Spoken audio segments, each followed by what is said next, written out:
to the Soviet land. They plundered to the Volga, to Stalingrad, and then Joe Stalin said, come on, me boys, and kicked them out again. Oh, Stalin was a southerner, in Georgia he was born, where the oranges grow thick and fast and fields of waving corn. And Stalin is a farmer, his fingers they are green, and he has planted the biggest crop the world has ever seen. One day he looked upon the map and frowned and shook his head. There's too much brown and not enough green, these were the words he said. We'll have to change the weather, boys, he said, and then he smiled. So let's begin by planting trees along 3,000 miles. So Stalin rolled his sleeves up then and said it's time to start. The Volga River and the Don, they are too far apart. I think we'd better join them, so come and help me, pal, and we'll build a mighty waterway, the Volga-Don Canal. Then Stalin went into the north, and there saw rivers three, all emptying their waters into the polar sea. Now that's not right, Joe Stalin said, these rivers, they are ours. We'll turn them round and make them work and make electric power. There was a range of mountains that were standing in the way, so Stalin put his hand out and smoothed them all away. For Joe, he is determined to make the land all green, and that's the biggest project that the world has ever seen. Oh, Stalin is a mighty man, and he has a mighty plan. He's harnessed nature to the plow to work for the good of man. He's hammered out the future, the fortunate he has been, and he's made the worker state the best the world has ever seen.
عاش الجيل الصاعد، جيل من شعب مجاهد، عاش يبني ويجاهد، عاش بكفاحه الخالد، عاش يبني ويجاهد، عاش بكفاحه الخالد، راجل واحد مبدأ واحد، عاش جيل ثورتنا،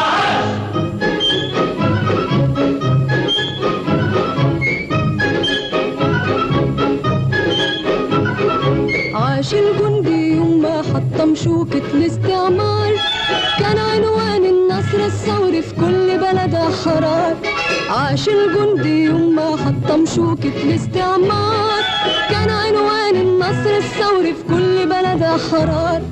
وسمعنا بيقولها قوية باسم مبادئ أبية، وسمعنا بيقولها قوية باسم مبادئ أبية. أنا خط هجوم ودفاع، أنا رمز سلام وصراع، أفدي بالروح وأعيش في النصر بطل وشجاع. أنا خط هجوم ودفاع، أنا رمز سلام وصراع، أفدي بالروح وأعيش في النصر بطل وشجاع. حيوا معايا قولوا معايا،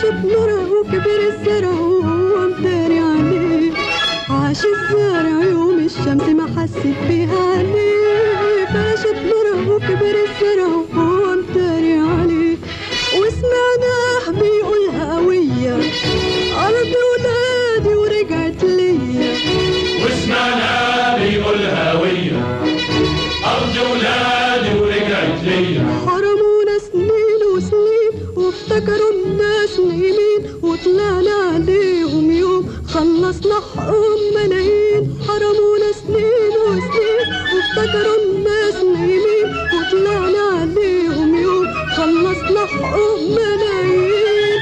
حيوا معايا قولوا معايا عاش فلاح الثورة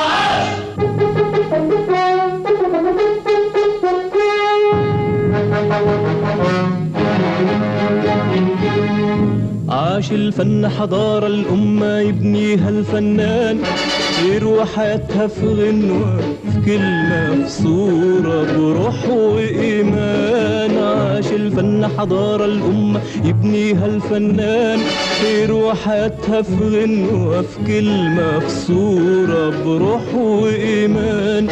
وسمعنا بيقولها قوية مجد بلادي عهد عليا، وسمعنا بيقولها قوية مجد بلادي عهد عليا.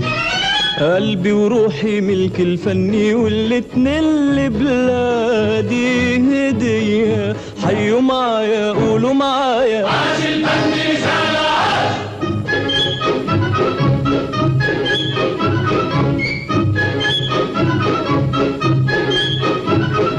عاش العامل يوم ما فكر يبني البلد ودار فيها مداخن طالع منها لهب النور والنار.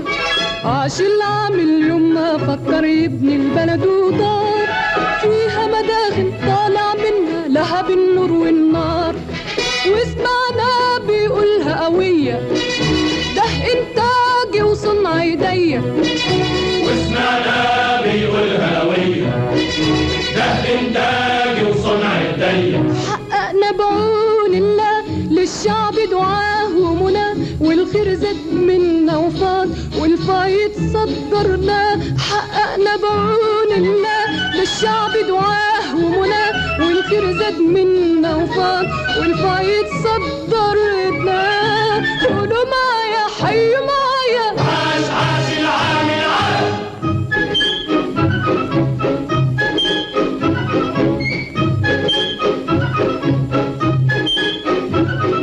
عاش الطالب يوم ما طلب العلم كتاب وسلاح، عارف العلم وسيلة تحقق غاية كل نجاح. عاش الطالب يوم ما طلب العلم كتاب وسلاح، عارف العلم وسيلة تحقق غاية كل نجاح. وسمعنا بيقولها قوية في الإعداد وفي الكلية، وسمعنا بيقولها قوية في الإعداد وفي الكلية. العلم سلاح جبار بيحول ليلنا نهار، يسعى للنور بالنور ويواجه النار بالنار. العلم سلاح جبار بيحول ليلنا نهار، يسعى للنور بالنور ويواجه النار بالنار. حيوا معايا قولوا معايا عاش الجيل الصاعد عاش.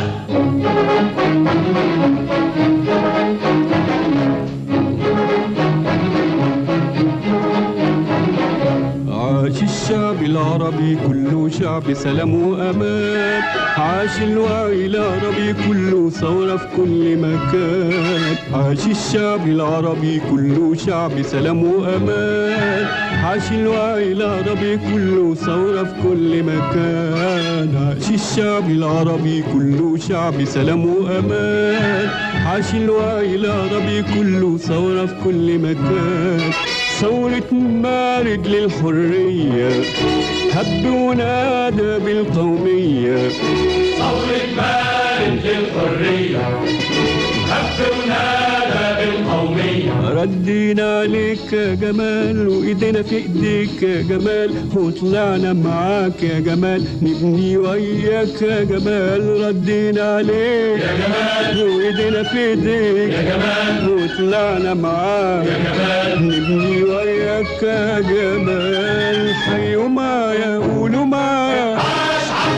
Good evening, everybody, and welcome along. It's the evening live stream. We had another one earlier on today with Kit Clarenberg, where we had a very interesting discussion on all things involving Ukraine and the decline and fall of American imperialism. So if you haven't checked that one out, be sure to do so, and it's up on the YouTube channel along with various other things and the rest of our live streams.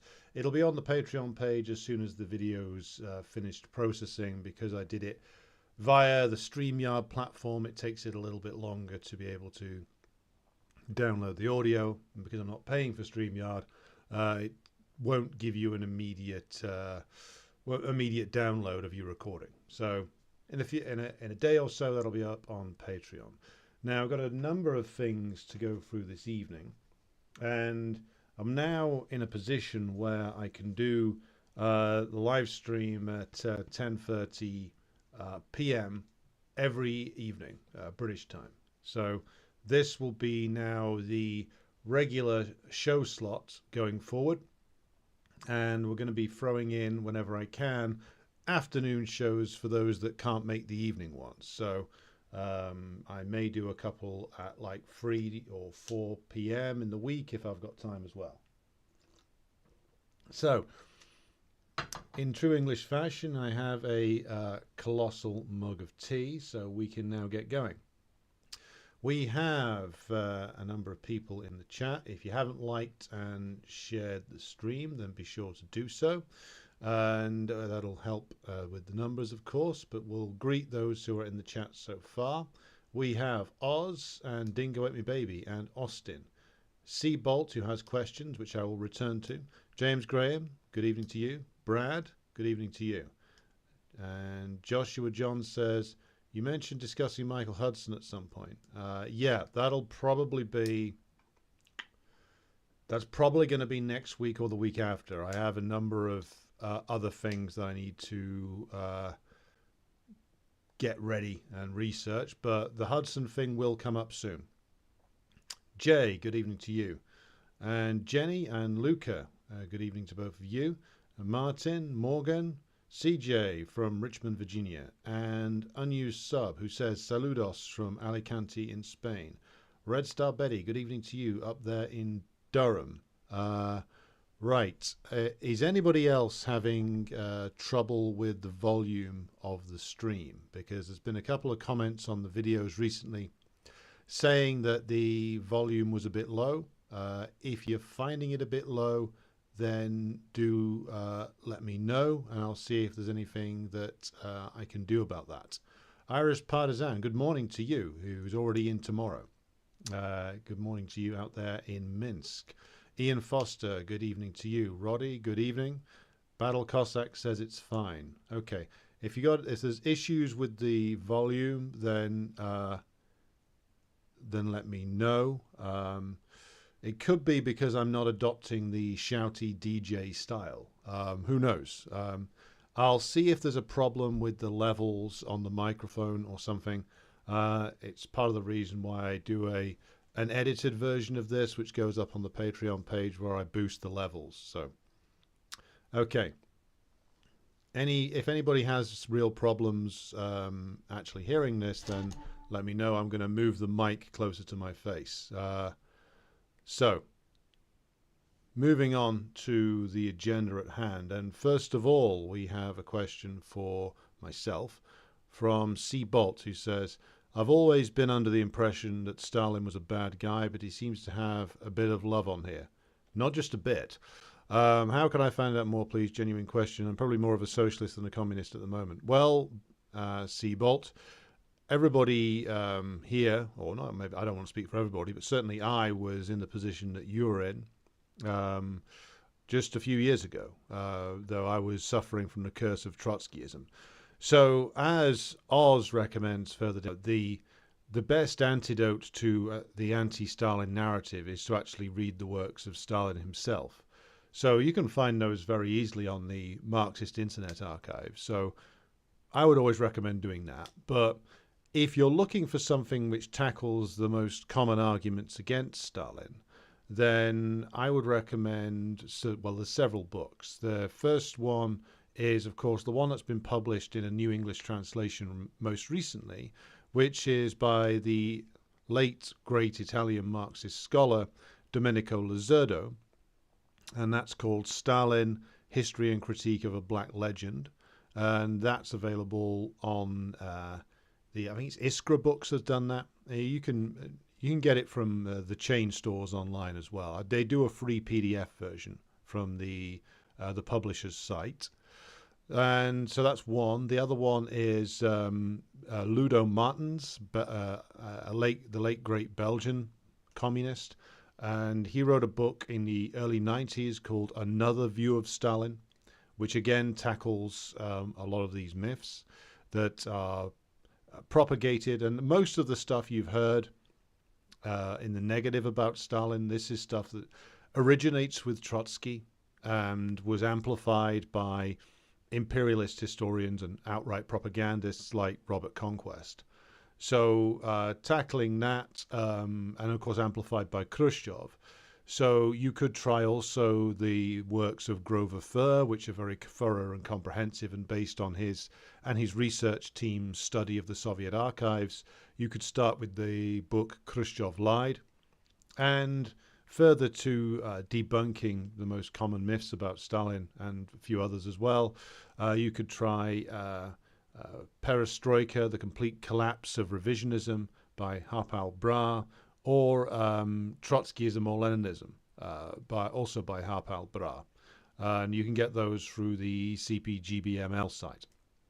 So that's plenty for you to chew on, but I would recommend, as Oz and others suggest, go to the man himself first. I started changing my mind and realizing that Trotsky was full of shit a number of years ago when I started reading the collection of works entitled On the Opposition, which is the complete record of the debate between not just Stalin, but Stalin as the leader of the majority of the Bolshevik Party against the positions taken by Trotsky. And once you start to read that, you start to see that the cartoon image that you are presented with is just simply ludicrously untrue. So, as Jenny says, Stalin was based as hell. And there have been some other responses there. And, right, I would also recommend checking out the website of the Stalin Society, which I will just put into the chat here, so you can see that. Here we go. Right, so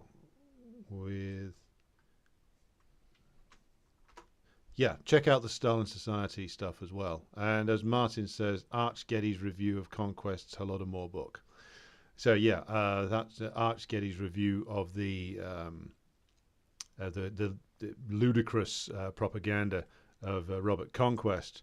And also my comrade Jyoti Bra's article on the Stalin Society page about the reality of George Orwell, because a lot of the bullshit we get fed in the West with regard to history is, of course, taken not from actual history, but the works of Orwell, who, if you didn't know, was a writer of fiction.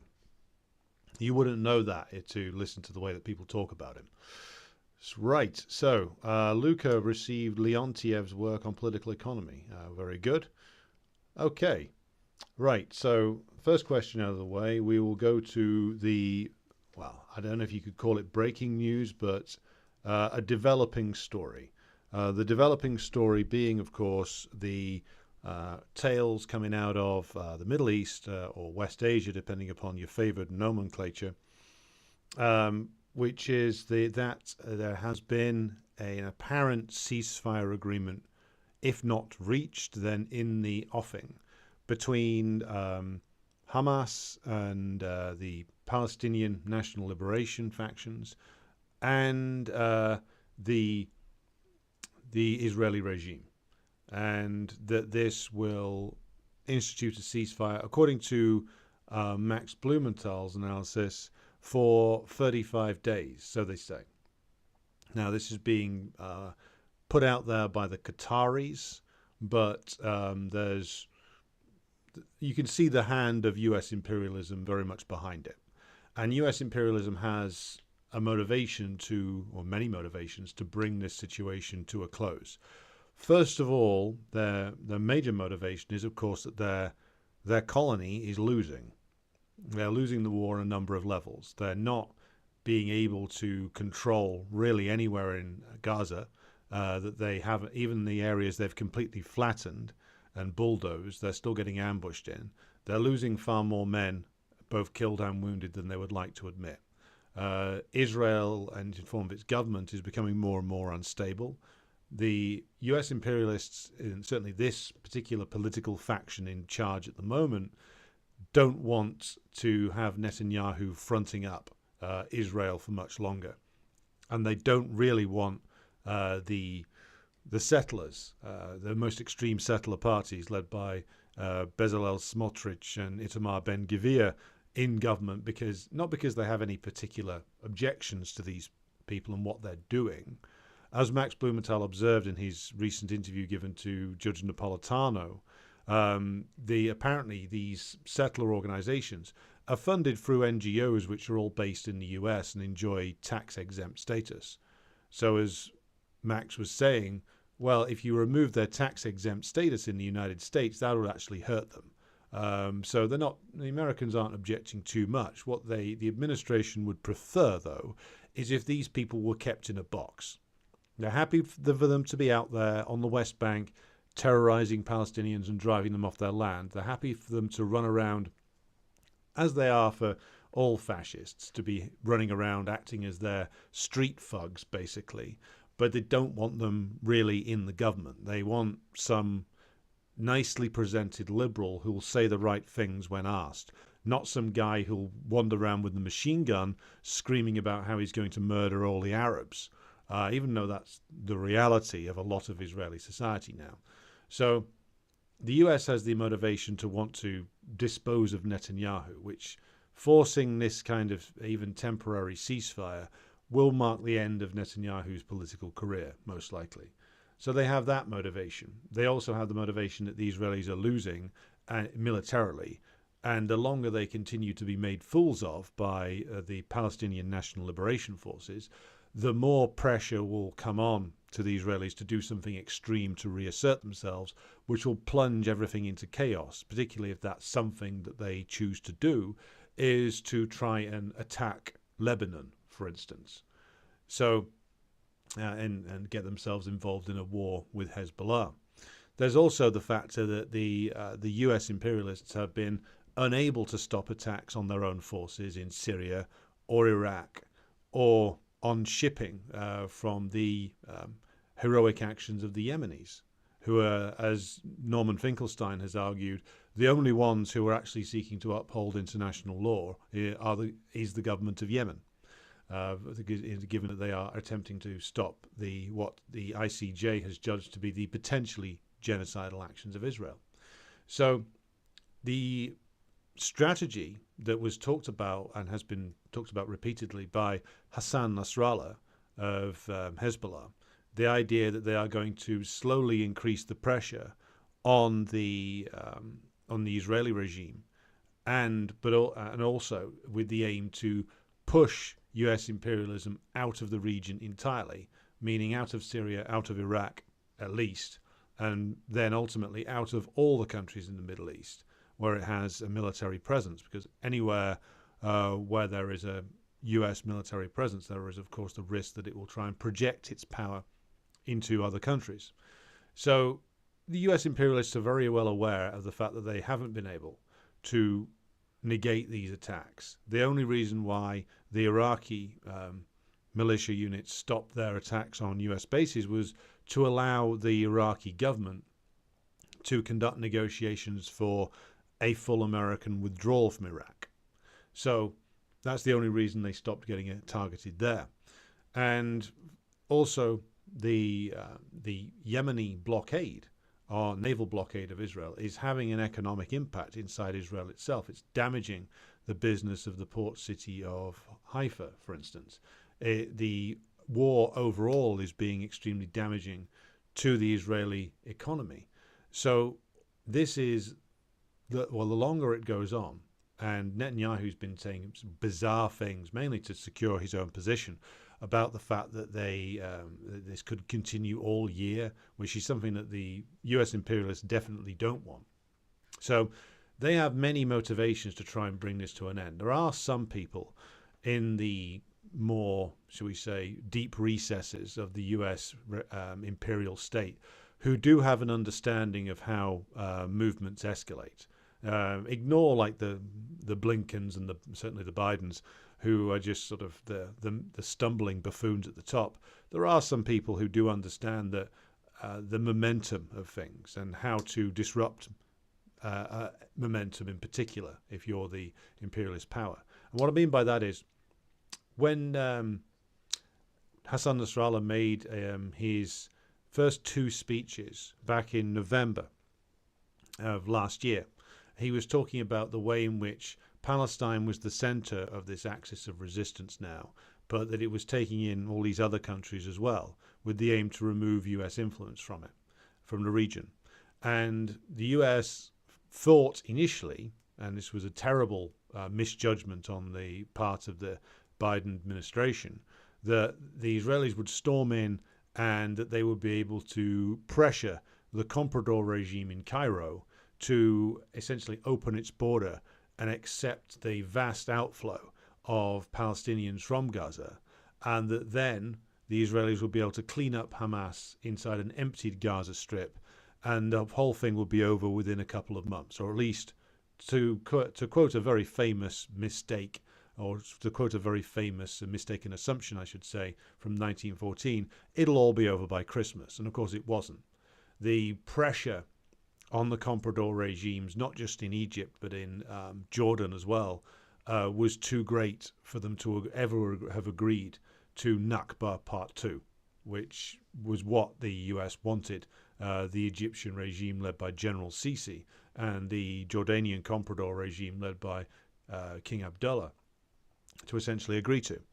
But they couldn't. It would have meant the end for both of them, and they both knew it. So that's why Sisi had to put on a big show of having a go at Blinken and basically telling him, look, if you try and make us do this, we're finished. And whoever comes after me is going to be much less favorable towards you.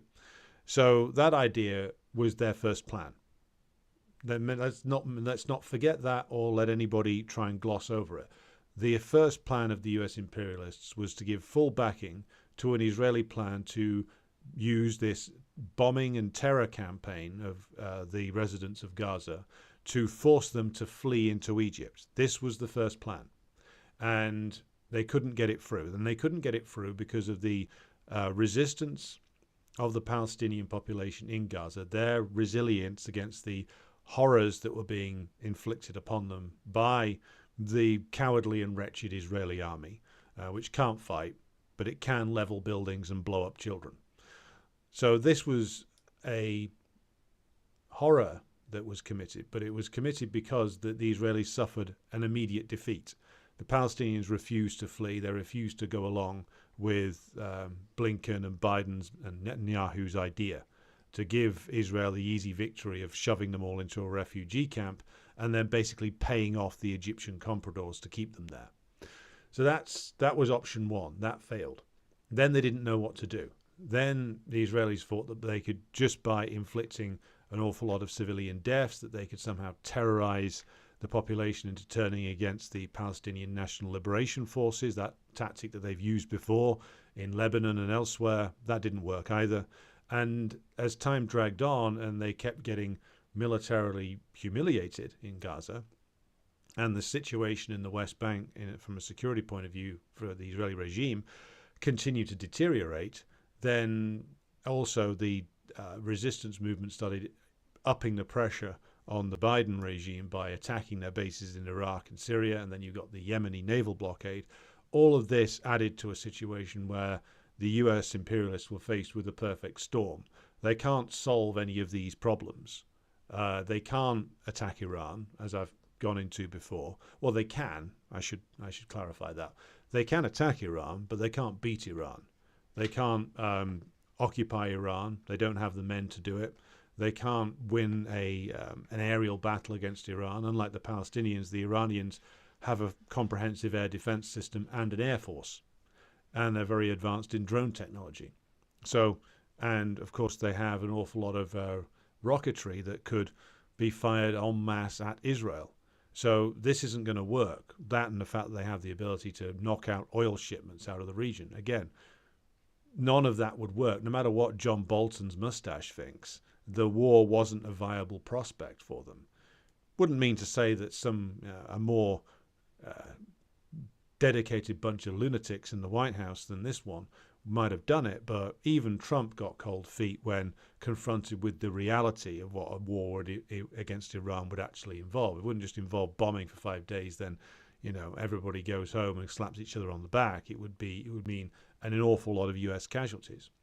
And it's been made clear that in the Red Sea, no matter what bombs they drop on Yemen, the Yemenis have had 10 years of attacks by the Saudis, and before that, which were all run by America and Britain, and before that, of course, they had Obama's comprehensive drone warfare scheme being waged on them. So there's nothing that the US and the British imperialists can do to Yemen that's not already been done by them. And they won't send in their ground forces there because, well, I think to be quite blunt, the Yemenis would chew them up and spit them out. So they're stuck. The US imperialists' plans have all failed. So now they need a way to calm this down and to try and their aim will be to try and make sure that they can keep as many of their forces in place in the region as possible. Now, they may be faced with a situation where they have to skedaddle out of Syria and they have to negotiate at least another further reduction of their forces in Iraq. They'll try and extract a heavy bill for that from the Iraqi government. Exactly what kind of deal they'll try and force there is another question. But the Iraqi militias, Iraqi Hezbollah, which apparently isn't related directly to the Lebanese Hezbollah, they retain the capability of striking at US bases in Iraq. So any attempt by the US to con people or retreat from whatever commitments they might make is likely to see the campaign against them be renewed. So they need to calm this down. And to calm it down, they need to do the one thing that they've been unwilling to do so far, which is to get the Israeli regime to stop, at least for a month or so, to calm everything down and to stop the escalating problems that they're facing inside West Asia. So the motivation for the US here is quite clear.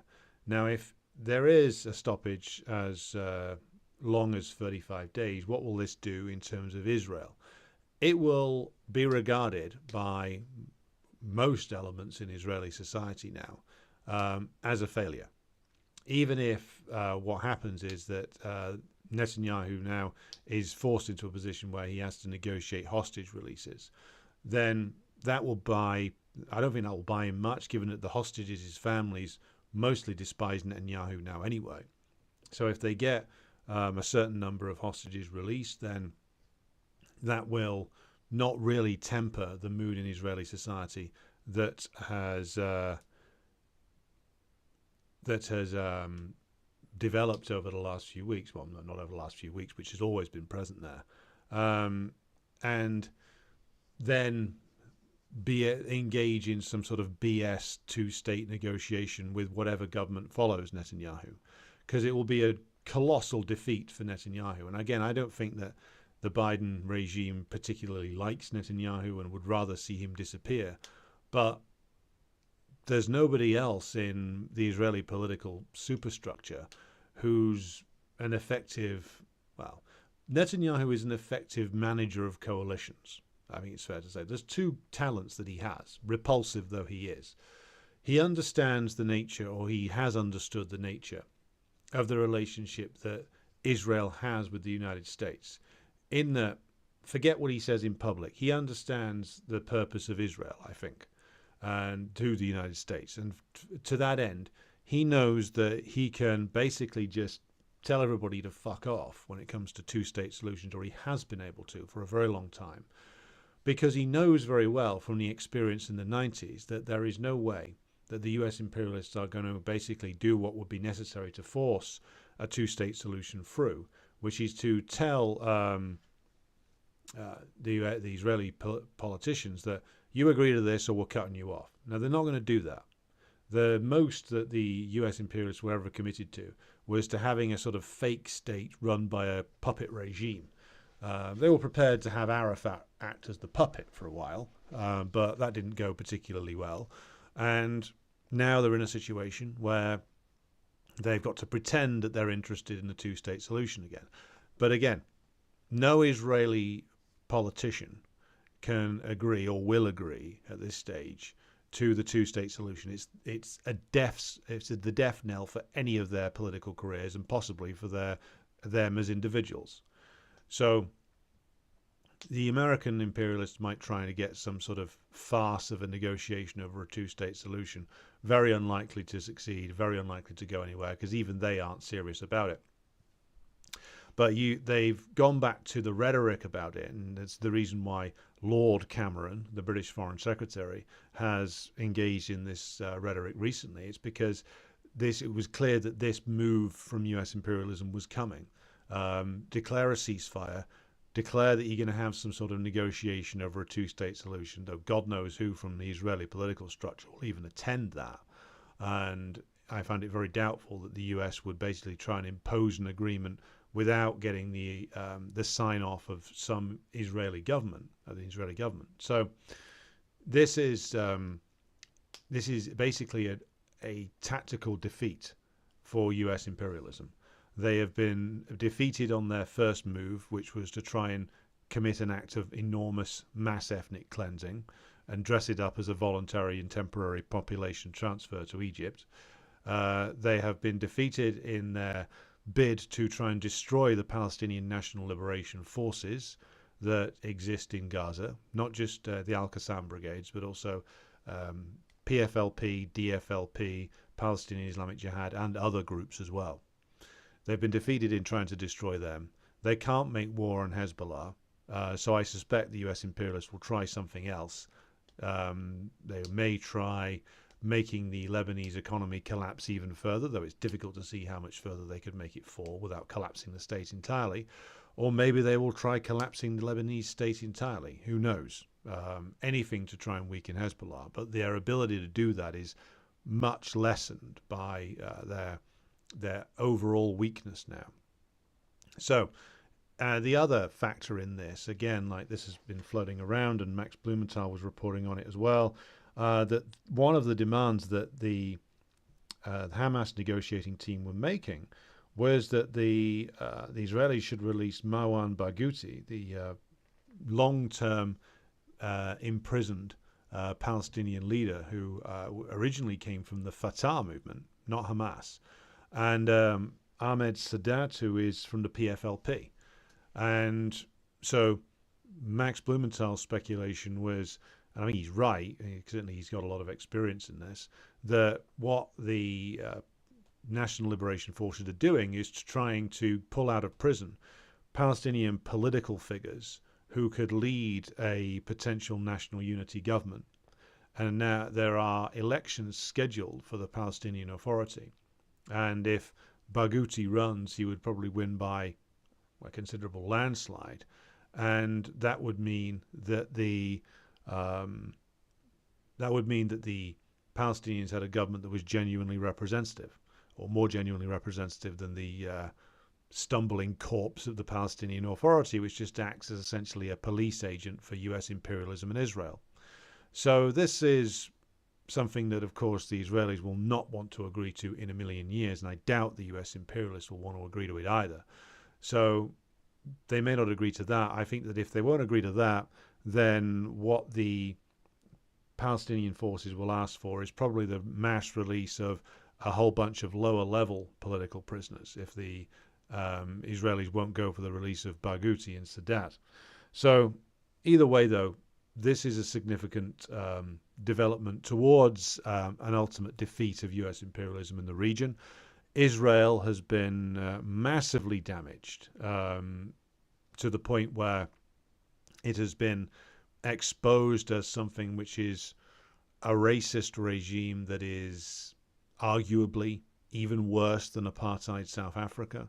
Certainly, it has committed even more brutalities than apartheid South Africa did in its later period, and that takes some doing. And it's become very economically damaged. It's becoming economically unfeasible in some respects for it to continue on the current way that it is.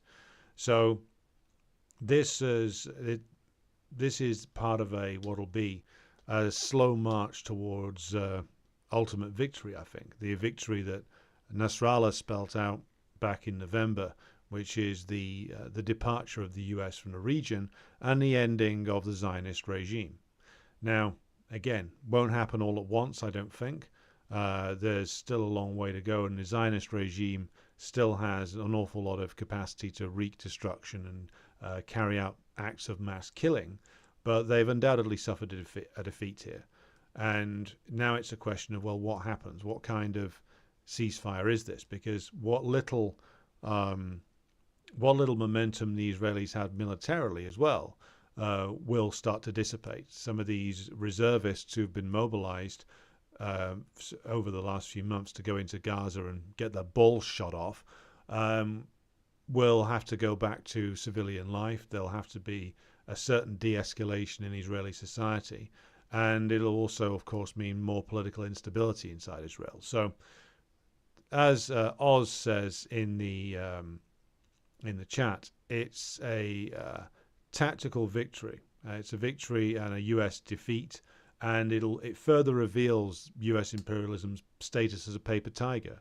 They aren't able to actually defeat any of their enemies now. There's stories of mass mobilizations of American forces into the Middle East. That they're going to be deploying, like I saw one story that they were going to be deploying the Alaskan National Guard to the region, which seems a bit ridiculous, but they did this during the Iraq War, so why would they not do it now? So we'll keep an eye on this. It will be, of course, positive if the Israelis stop their bombardment, but again, like, we can expect even more instability inside Israel itself without the unifying factor of the war, and it was by no means as unifying as Netanyahu hoped. The Israeli government gets fatally compromised and more instability sets in. So, as Martin says in the chat, is it going to be Prime Minister Ben-Gvir? Well, anything's possible. Don't rule it out. So, it's an interesting day. We'll come back to this, certainly. I wanted to mention a couple of other things tonight as well, which is that the drama in Kiev continues, and that particular drama exists between Zelensky and Zaluzny.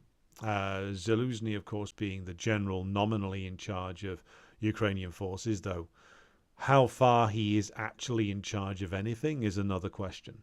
As if you saw the discussion I had with Kit Clarenberg earlier, we were talking about the much fabled and now largely forgotten but very costly offensive of the Ukrainian forces in the Zaporozhye region in the middle of last year, and the way that was trailed and even had official adverts done for it. Well, the story about that has been that in actual fact that an awful lot of that was designed in Washington and London. So how much power Zaluzny actually had is questionable, given how much of the offensives were designed for him by the NATO military command. So that's one thing. But to actually try and remove Zaluzny and to have him replaced with Budanov, it seems to be Zelensky's move now. To be honest, it's a move that sort of strikes me as a rather rearranging, a moment where you're rearranging the deck chairs on the Titanic. And that's, to say that they're going down to a hideous and ignominious defeat now. So bringing in Budanov, what does it do? Well, it tells us, as I've said before, that the only plan they've got is to move over to some sort of sabotage and terrorism campaign rather than conventional military maneuvers. But why is Zelensky unable to remove Zaluzhny, at least at this stage? Well, apparently what Zelensky actually wanted was for Zaluzhny to resign. He said, I would like you to resign, and Zaluzhny says no. Now, what does this mean? Now, this is basically a combination, a rather more deadly game of office politics than perhaps we're used to. But it is still office politics, which is that when the president asks his subordinate to resign, it's generally commonly accepted practice, or any senior official asks one of his subordinates to resign. The general accepted practice is that you do resign on the condition that, or the understanding that you're going to get like some kind of payoff. If you go quietly and make a nice statement and don't make any trouble and make it look as if it was all your idea, then, well, you get a little something at the end, or a big something. And apparently Zelensky did offer this. Like, he offered him an ambassadorship, offered him a big job on the civilian defense side, like a chair of the National Security Council, I think was what he offered him. And Zaluzhny said no to all of these things for his own reasons that we can only guess at. And so Zelensky then couldn't sack him, or wouldn't sack him, because this is what, again, these are all reports. That Zaluzhny said, well, you've got to sack me. If you don't want me to serve, you have the power to sack me. And at that point, Zelensky backed off, because he doesn't want to be seen to be sacking him. He wants this to be done in a certain way that it avoids any potential blowback on him coming from Zaluzhny's allies, either in the Ukrainian military or whatever's left of it, or the Ukrainian political hierarchy. So he wanted this to be done in such a way as that it avoided, at least in his mind, and after so much of the Colombian white stuff over the last 2 years, who knows if Zelensky's mind is still functioning or firing on all cylinders. But that was his idea, be able to present it in such a way as if it looked as if it was Zaluzhny was going of his own volition. And if you sack him, though, you create a sense of crisis, more so than he's there already. And it is a sense of crisis because everybody knows that he's going extraordinarily badly on the battlefield. And the only people who apparently still believing that Ukraine can win are like the basement-dwelling NAFO trolls. I think even they've given up on it now, though. So the sense of crisis around the Zelensky regime would only be intensified by sacking the most senior general. Bear in mind that the Russian forces have appointed a senior general in charge of the special military operation in the form of General Armageddon himself, and then removed him after he was seen to be being too close to Yevgeny Prigozhin in the Wagner coup. So General Surovikin ended up being removed, apparently, because he was seen as being too close to Prigozhin and the mutinous Wagner commanders, as were the deceased mutinous Wagner commanders. Now, he was removed, and this was seen as an act of tremendous humiliation. Putin, weak, had to sack a senior general. But of course, if you look into it on the Russian side of things, people as high as like general, or I think the Russian rank is colonel general, get swapped in and out all the time. Like commanders get removed, get replaced, get shifted out to, a garrison job in the Far East if they're particularly crap, it seems, and they bring in new ones. So the Russian political hierarchy and the Russian Ministry of Defense, other than the problem with Prigozhin, which is a problem that they largely created for themselves because of the ambiguous nature of the Wagnerites' role and the high profile they allowed Prigozhin to build up for himself. But other than that, though, in terms of the military hierarchy, they have no problem swapping out generals. They have no problem putting somebody in charge like Surovikin, then moving him on to apparently be some sort of roving military ambassador in the African nations. So this is, of course, another case of projection. In Russia, it's perfectly possible for the civilian power structure to move in and move out generals. In Ukraine, it's apparently not possible anymore, not without fearing some sort of dreadful backlash. Now, it may be that that's why Victoria Nuland, nobody's favorite Star Wars character, has gone over there to issue some orders, it would seem, and sort of make some none too subtle threats that Putin's got surprises coming. Yeah, I bet he hasn't, to him. And the surprise, it seemed, was designed to sort of boost Budanov's appeal, which is some Ukrainian special operation. Doubtlessly, I would say, in heavy coordination, if not designed by the British, sunk I believe it was a Russian corvette in the Black Sea, which has absolutely no impact upon the Russian special military operation at all, given that it was playing apparently no part in any of the Russian operations.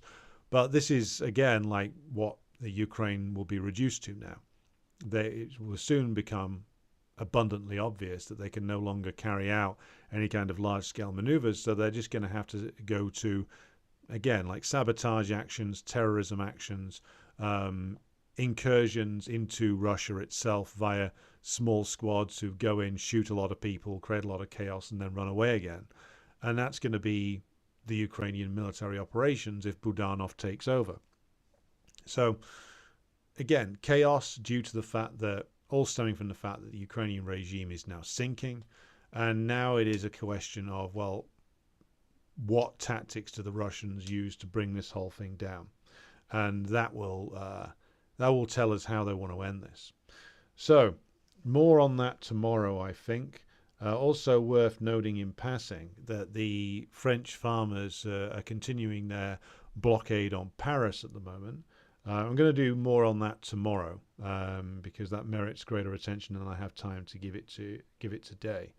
But related to European questions, now the farmers in France and Belgium and the Netherlands and Germany and elsewhere, the whole thing here relates, of course, to the cutting of EU subsidies. The EU subsidy regime for small and medium farmers in a lot of the European countries was quite extensive and ran for quite a long time. It's now, of course, being eviscerated, which is the reason why all these protests are kicking off now, due to the fact that the small and medium farmers, of course, can't sustain themselves without it. So, at the same time, of course, the EU then promptly gives 50 billion, or says they're going to give 50 billion, apparently over a 4-year period, to the Kiev regime, or I think the more appropriate word to use there would be through the Kiev regime. And this was done because Orban withdrew Hungary's objections, the Hungarian government's objections to this, after he'd been threatened essentially by the EU president, von der Leyen and others, with some kind of like economic ruin that they would try and visit upon Hungary to compel his acquiescence. Orban, I think, judging from what he said, is still trying to play a long game here. He is fairly secure in his position in that he has a political organization inside Hungary that is much stronger at grassroots level than anybody else is.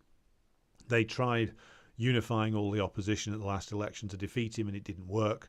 So he still basically thinks that he can play the long game, and ultimately when this whole thing goes down in flames, then he's confident that he has maintained enough of a relationship with the Russians, as well as a developing relationship he has with China, Vietnam and other places, to essentially maintain a semi-independent course. And that allowing the EU to essentially throw good money after bad doesn't really damage him too much. At least that seems to be his thinking. And also, he's thinking that it's pointless picking a fight over this when they're just going to do it anyway. So I can understand his reasoning from the way he sees this. So, but the news that another 50 billion is going through Kiev, because of course this won't be going to the average Ukrainian. This isn't going to some poor bastard who's trying to eke out a living in Odessa or even Lvov. Now, where this is going is it's going to get rinsed through Kiev.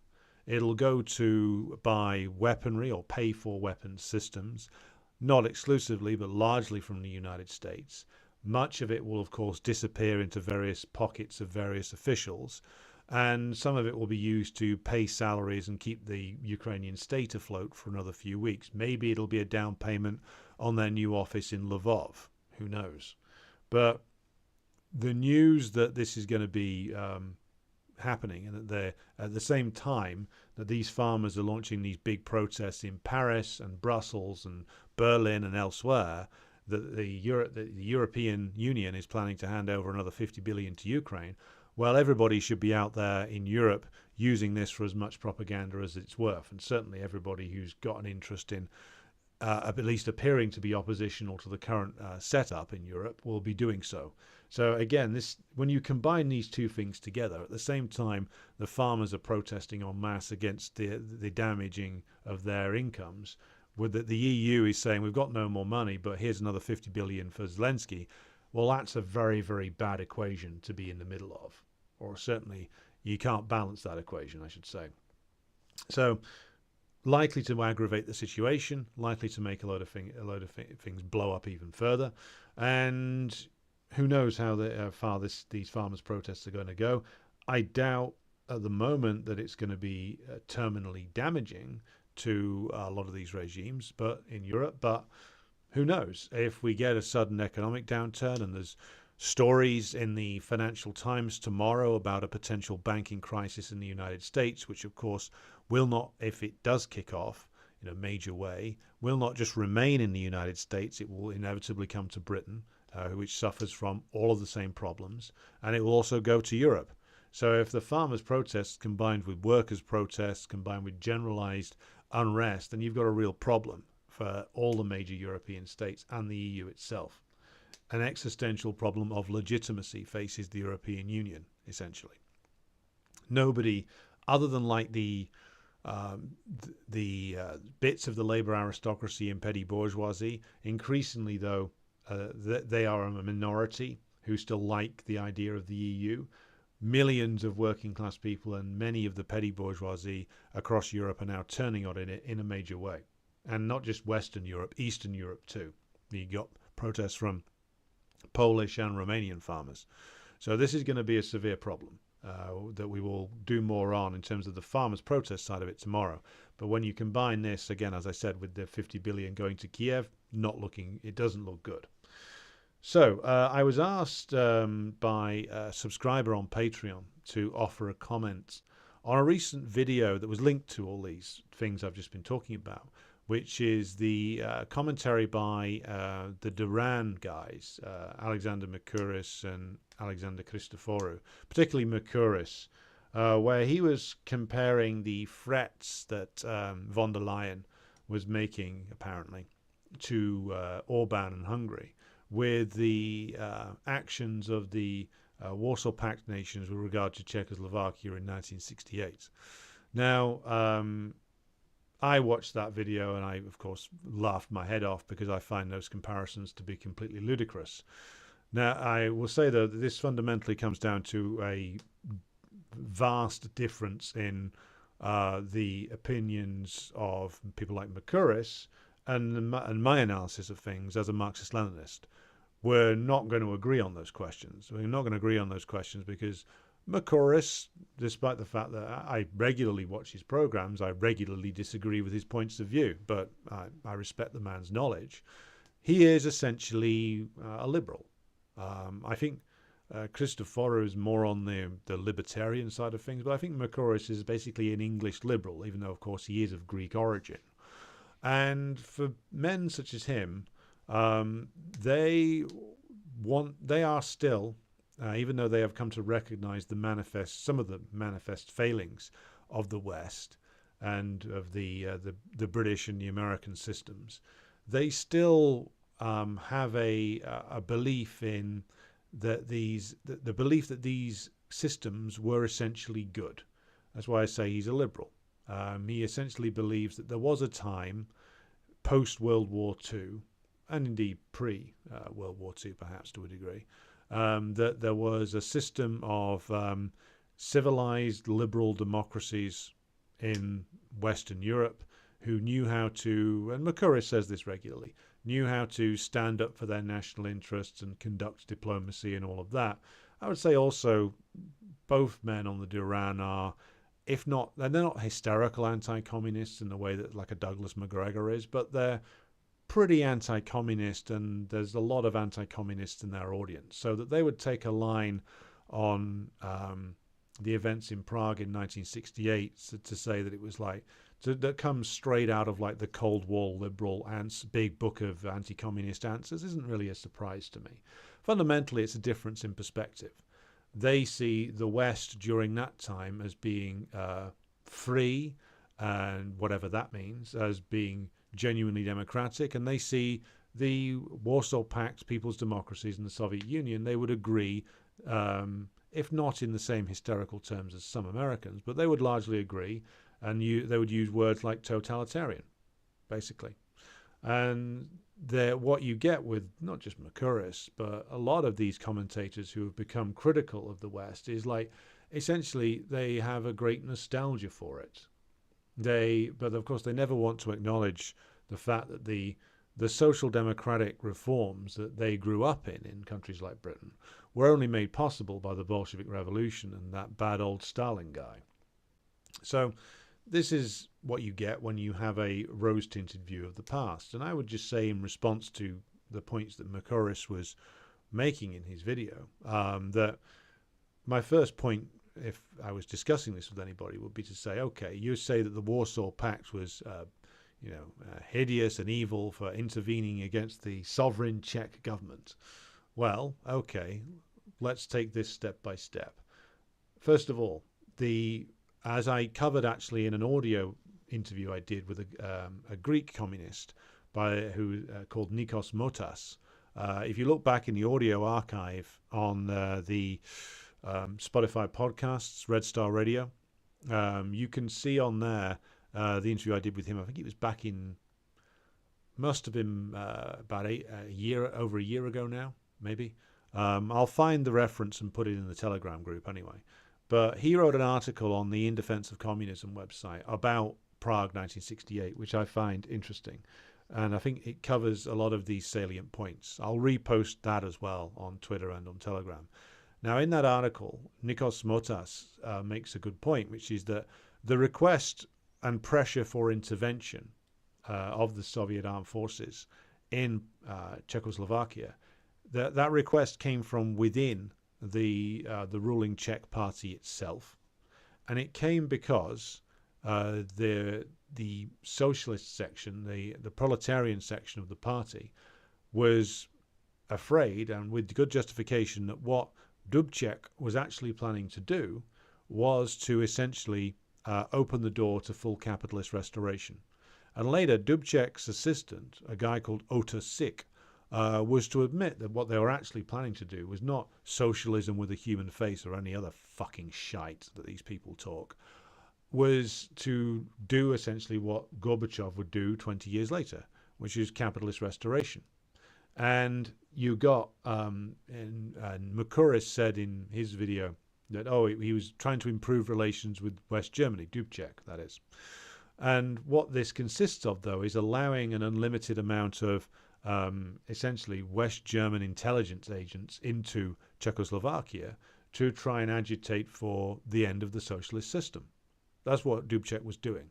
He was doing the same maneuvers that Gorbachev would pull 20 years later. And so the request for a defense of the socialist system came from inside Czechoslovakia itself.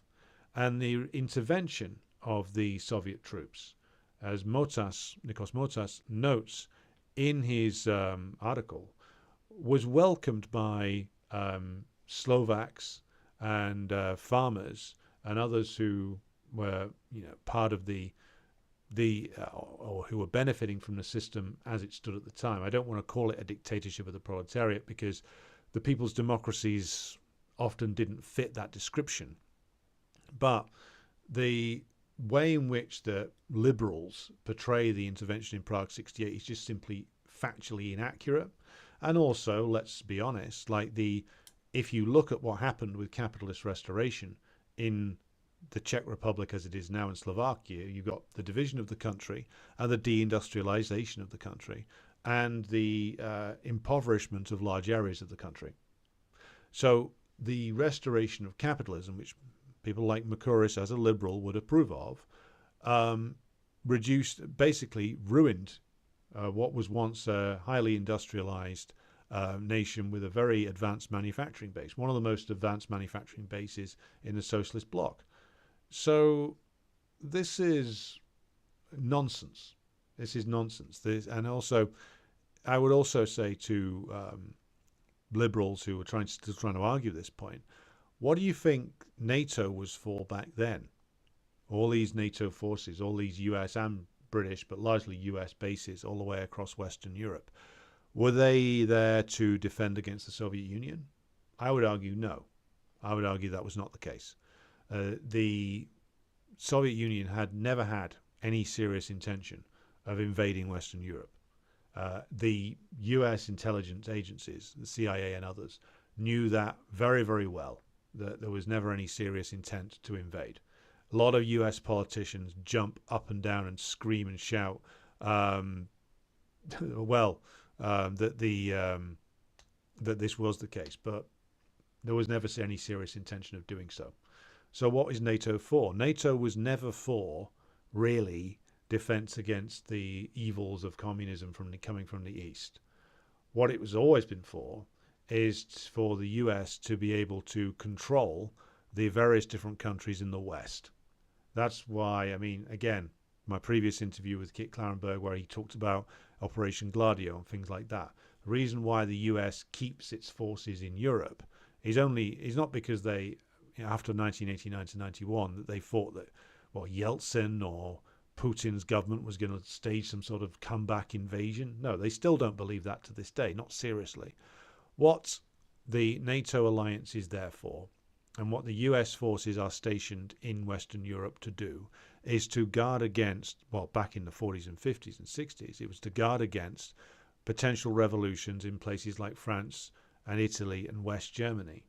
It is to make sure that the states there remain firmly under control. It is to give the US the option, if required, of aiding in the violent crushing of a potential revolutionary situation. That's what NATO's there for. That's what NATO has always been there for. It's partly a projection of power by the US, but back when it was established, it was about making sure that they had a military guarantee against potential revolutionary situations. It's always been much more about internal repression inside those countries than it is about a potential so-called Soviet threat. The actual threat to capitalism inside Italy, France, West Germany, the Nordic countries, Britain itself, always came from the domestic working class and domestic communists. Sadly, that was fucked up by the Khrushchevite revisionists, but that was what the intention really was.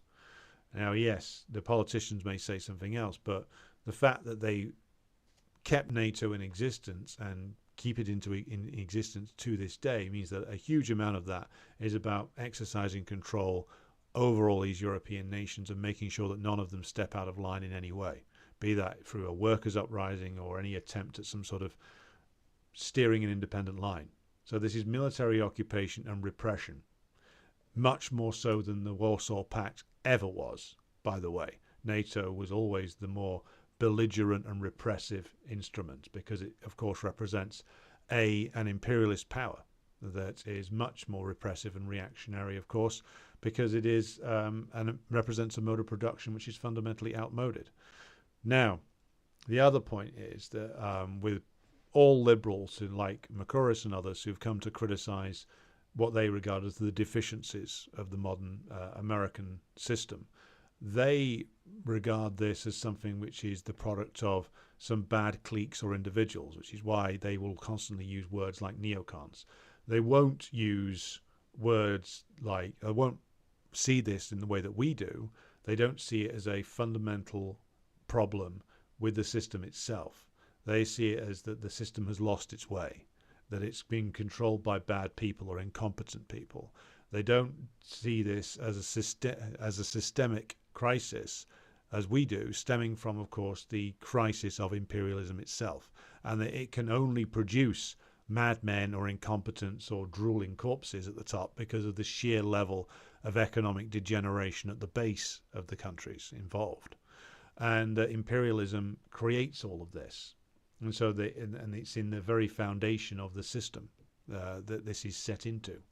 So all of those are the reasons why my and any communist's analysis of Prague 1968 is going to be fundamentally different from those who are on the liberal end of things.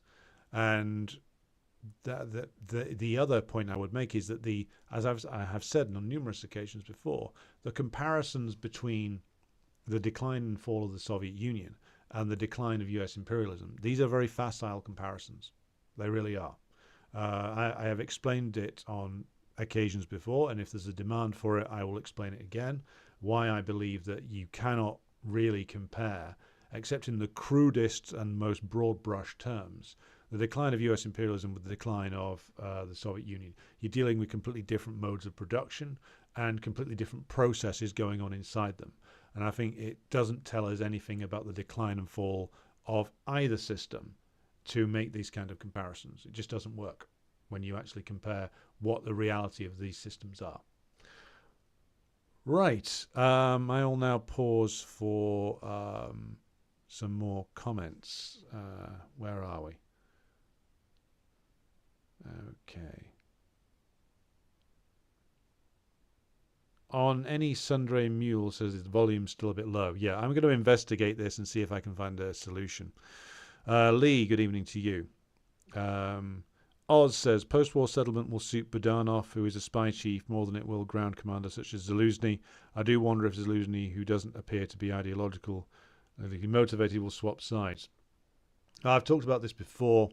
I think that the Russians have had a communication with Zaluzny over a number of years. I mean, I've said this before. I think I said this last week on a stream. Putin appeared quite confident that he was going to get some sort of military defection early on in the special military operation in the form of he made a direct appeal to the Ukrainian general staff to essentially remove Zelensky, take power themselves, and do a deal with the Kremlin. This didn't happen for reasons I think that will only become fully clear when all this is over. But he seemed to have intelligence from the Russian military intelligence services and foreign intelligence services that there was going to be some sort of defection, and that would basically seal it for them. Maybe they believed that Zaluzny was going to be the man to do it. Maybe the CIA and MI6 and internal Ukrainian security services caught wind of this. Who knows? But certainly I think that Zaluzny, I mean, everyone say he's a Banderite, but I always looked at the fact that he's got like 2 busts of Bandera and he's got like a Nazi watch on. I mean, either the guy's just a complete buffoon who has, no concept of taste, which is possible, or he's overcompensating. And with those, like having 2 Bandera busts and like a diamond chained swastika bracelet, it always struck me that Zaluzny was overcompensating for potential charges that he might have had some sort of relationship with the Kremlin. He's on record as admiring Gerasimov, Valery Gerasimov, the commander-in-chief of the Russian armed forces and the man who's running the Russian special military operation. So does he hate the Russians all that much? Was he a careerist who went along for the ride and then got cold feet, tried to back out but then couldn't? Who knows? The full truth will only emerge when all of this has come to its conclusion. Gonzalo says, don't know why I feel at home in this chat. Well, glad you do so, Gonzalo. Mercury Slim, good evening to you. Glad you're enjoying the program. Ian Foster says, eagerly waiting for the inevitable day when Zelensky or his successor is forced to sign an unconditional surrender document. Well, I don't know whether we'll get that. Difficult to say. I think if the imperialists' plan comes off, then they'll be forced to withdraw to Lvov and then try and carry on things from there. Again, whether they'll be able to is another question. We may not get that moment, though, Ian. I don't want to piss on anybody's bonfire there, but I think the one thing that the U.S. imperialists will be absolutely desperate to avoid is the vision of whoever is in charge of Ukraine signing a surrender document in front of Putin and the Russians. They will not want that in a million years. They would rather, if they're going to freeze this conflict and pretend that putting whatever the shattered remnants of Western Ukraine into NATO and then calling it Germany's problem is going to be a victory, they won't want any kind of surrender ceremony. And they will never formally acknowledge, even if Russia takes over all of what is called Novorossiya and Malorossiya, including Kiev, they will never acknowledge that that is Russian territory, and will keep saying it's going to be reclaimed by the great and glorious Ukraine one day soon. They will not want that surrender ceremony in a million years. They'd rather off anybody who even mooted it, to be honest. Okay, where are we now? Got various different chats coming in here. Right. Martin says US cultural export. I think you're talking about the view of democracy I was referring to before. Isidore says, completely agree about Mercouris and co. You see them regularly get stuck because the correct conclusion is the Marxist one. Yeah, and they don't want to take that one. Isidore also says, a question, should European communists as a tactic be putting everything into supporting, agitating at the farmers' protests? Good question. I wouldn't say putting everything into it, because you need to carry on the work of building up organizations in working class areas, but certainly these protests should be attended by communists, and the farmers who are protesting should be approached, and a discussion should be had with them, and if nothing else, then to sort of gauge where they are politically speaking and see if any agreements can be reached, essentially. And if nothing else, then to dispel some of the rather silly anti-communist ideas they might have got in their minds by dint of their class position. So throwing everything at it, well, that's a decision that individual parties will have to make across Europe. But certainly going to the protests, certainly agitating there, certainly discussing with the farmers on the protests and seeing if any political progress can be made with regard to potential alliances. That, I would say, should happen. Isidore exactly says, Jenny, they do all this analysis and even go on to communist channels but haven't aimed to understand our view. Oh, I think Mercouris does understand Marxism to a degree. Some of his family members were Greek communists, I believe. So I think he does have an understanding of it. I think he's been a liberal, an English liberal for so long. And perhaps, I don't know, because he has they have a diverse audience, the Duran guys, but I think it's his own ideological biases. Like he's been in the middle class of England for so long that he has developed this very romanticized view of the West, which is why he can't reconcile that with the view of the West as this imperialist power, which once you've drawn that conclusion, and it took me a long time to fully understand what that meant. Once you've drawn that conclusion, you can't go back to viewing things as, that the West has just taken a wrong turn or some bad people have taken over. You have to draw the conclusion that since the dawn of the imperialist period, that the West has been nothing but a reactionary curse upon the world. Since that turn in the 1870s and 80s towards imperialism, that capitalism had run its course, that it wasn't capable of producing anything positive anymore. Once you reach that conclusion, you can't hold on to the idea that that Charles de Gaulle was some great and glorious hero, because, of course, he oversaw multiple mass slaughters in Algeria as early as 44 to 45, when he was the leader of so-called Free France. You have to give up an awful lot of myths if you swallow that ML pill, so to speak. Right. Many boomers live in denial. Not just boomers, Jenny. Denial is a common factor across many generations, but I know what you mean. Isidore says, another question, what do you think of the Polish-Soviet War? Was that an attempt of the USSR to take over Western Europe? Was the Polish attack east of Ukraine Nazi-style imperial move? It wasn't an attempt to take over Western Europe. It was a war triggered as an extension of the war in Ukraine at the time of the Russian Revolution to try and liberate the territory of Ukraine. The reactionary Polish regime that emerged after World War I was a regime that had, of course, taken the side of Petlura, the ultra-reactionary anti-Semitic Ukrainian comprador leader. And the clash between Poland and the Soviet Union was about that.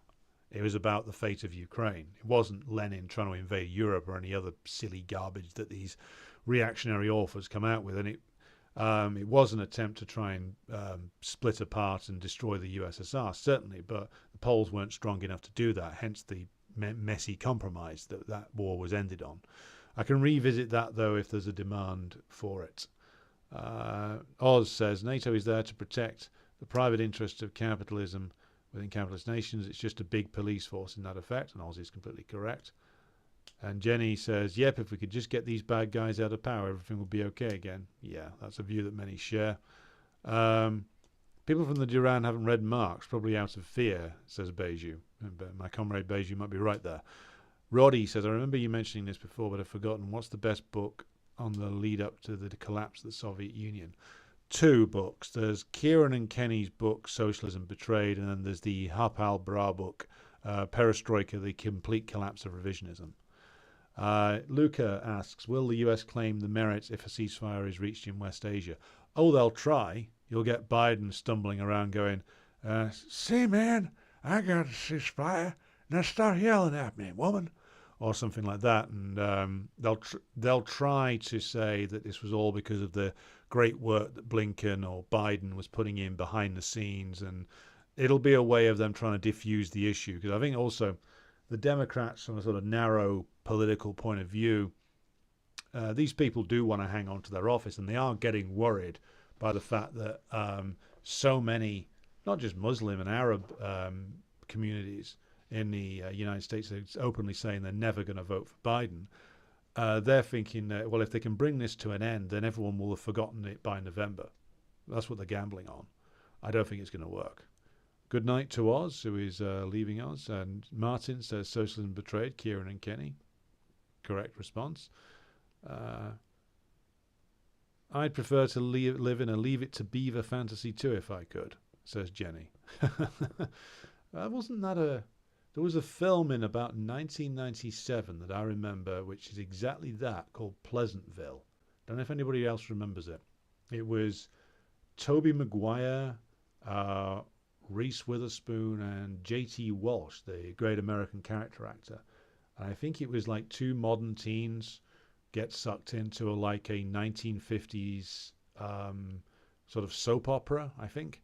The kind of thing that Dick Van Dyke used to do. And I can't, it's been years since I saw it, but that is exactly what Jenny just described there. We all need another frantic escape in a helicopter scene, says Beju, referring to, of course, the escape of the US and its compradors from the American embassy in Saigon, or Ho Chi Minh City, as it is correctly called now. Do I think Lincoln was a hero? Asks Mercury Slim. Good question. Well, first of all, go back and listen to the 2 episodes I did with Comrade Marius, and you can get a comprehensive understanding from his analysis there. But overall, I'd say Lincoln, I don't go in for words like heroes when it comes to bourgeois leaders as such, but I would say Lincoln played overall a progressive role in the history of the United States. He was pushed in much more radical directions by the anti-slavery movement and by the intransigence of the Southern planters. He ended up taking a much more radical position on abolition than he originally intended to, and he was rightly regarded by the early American communists as a progressive icon for them for exactly those reasons. So yeah, Lincoln plays a progressive role in the development of American history, and I would say that this is the position that communists should be taking and were taking for years, until various ultra-leftist pseudo-Maoist buffoons decided that this was too subtle for them. But yes, go and listen to the episodes I did with Marius on that. His view on that is, of course, a lot better research than mine, being an American historian of these things. Right. Okay, we'll bring this to a close for this evening. Thank you to everybody who's tuned in tonight. It's been another interesting discussion, as always. I'll be back again with you this time tomorrow. Be sure to like and share the stream if you haven't already. You can see also at 2 p.m. on Saturday of this week the special patron stream, which was is going to be all about the Romanian socialist period and its collapse. So that'll be on Patreon at 2 p.m. this week, and we're going to be doing weekly patrons shows on every Saturday at 2 p.m. I'm going to be scheduling those in for the foreseeable future. So thank you to everybody who has tuned in. I'll be back with you again tomorrow, and I'll throw you back over now to the musical interlude. Oh, Stalin was a mighty man, and a mighty man was he. He led the Soviet people on the road to victory. All through the revolution, he fought at Lenin's side, and they made a combination till the day that Lenin died.